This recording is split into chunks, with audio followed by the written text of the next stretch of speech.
Hace muchos años, unos 35 más o menos, hubo una época, siendo yo un niño apenas, en donde venían una y otra vez personas que yo no conocía y todas me hablaban exactamente lo mismo. Me decían, Dios te va a llevar a las naciones a predicar su palabra. Y en ese entonces, lo único que se conocía era que te mandaban que te invitaban a otro país y que llenabas estadios. Y eso es lo que yo me imaginaba, la verdad es que no tenía gran idea. Y llegó un momento en el que dejé de perseverar en ello porque no lo veía claro. Hubo un tiempo incluso en el que me estaba esforzando porque me invitaran a predicar y me estaba esforzando porque la gente me viera. Yo nunca me di cuenta, como muchos años después, empecé a escribir devocionales que ahora son estas cápsulas en video. Y cuando menos me di cuenta, estos videos habían sido vistos en más de 45 países, de los cuales yo tenía confirmación de las personas que me veían. Era impresionante. Y dije, wow, cuando a mí me dieron estas promesas, Dios ni siquiera, bueno, no es cierto, Dios no. Yo ni siquiera me imaginaba que un día iba a haber teléfonos celulares, que un día iba a haber redes sociales y que un día cualquier persona pudiera tener el alcance que otros tendrían.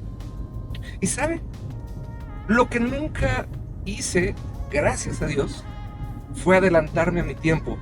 Porque hay veces que tenemos estas llamaradas de petate y pensamos que esa es la señal. Pero si seguimos esas señales, nos podemos desanimar mucho.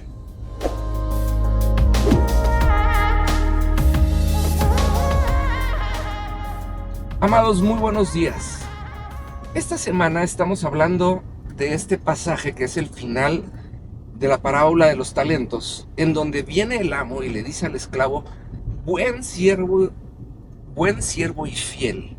Y le dice, sobre lo poco fuiste fiel, sobre lo mucho te pondré. Le está diciendo, aunque no era tuyo, lo usaste y lo multiplicaste no como si fuera tuyo, sino como si fuera yo.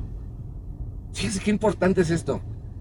El esclavo no usó el dinero como si fuera de él. El esclavo usó el dinero como si fuera al amo. Imitó al amo. Pablo decía a sus seguidores, sean imitadores de mí como yo soy imitador de Cristo. Le está haciendo exactamente lo mismo. Y cuando empezamos a hacer las cosas como Dios las hace, entonces empiezan a suceder cosas como Dios las hace. En la historia de David, después de lo que contamos ayer, hablábamos de que cuidaba los bienes ajenos porque sabía que eran ajenos y que tenía que rendir cuentas. Pero ahora había venido Samuel y no solo lo había reconocido, sino lo había ungido como rey sobre Israel. O sea, como la historia que yo le conté de mí, pero en grandote y de veras. Pero David tenía 15, 16 años. Y él sabía que no era el tiempo. Pero una de las cosas que nunca dejó de tener es que él nunca se confió ni se sentó a decir, ahora yo voy a ser el futuro rey, sino que literalmente se regresó a cuidar las ovejas de su papá y a disfrutar la promesa que tenía. Y cuando era llamado a casa de su padre, iba con su padre. Y cuando era llamado por su padre para ir a llevarles comida a sus hermanos, eso iba a hacer. Y un día se encontró un gigante que amedrentaba a todos, y todo el ejército de hombres maduros, siendo un muchachito, pero estos eran hombres maduros, instruidos en las armas, tenían miedo y temblaban ante Goliat. Y a David le llenó una ira y le llenó un coraje, y fue y retó al gigante y lo mató. Y obviamente la gente quedó extasiada y la historia se hizo famosa. Al día de hoy se siguen pintando cuadros de la historia de David y Goliat. Pero David sabía que no era su tiempo, porque David sabía que era un muchacho y sabía que Dios no le había dicho, ya va a suceder.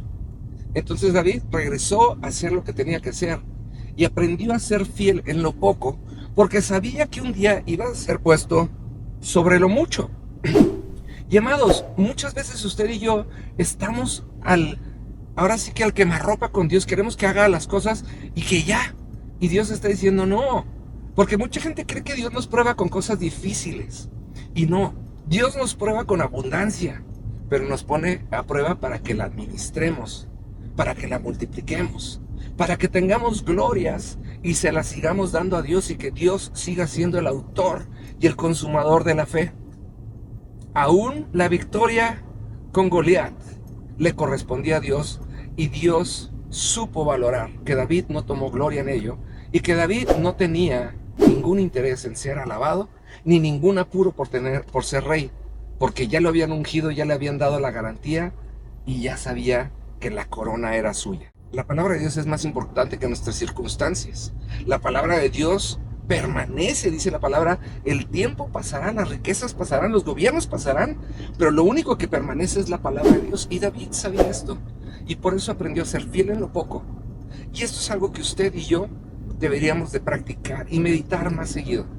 El saber que podemos tener pequeñas glorias, pero que siempre son de Dios, y que son la prueba de que estamos queriendo y que estamos dispuestos a ser fieles administradores y multiplicadores de lo que Dios ponga en nuestras manos.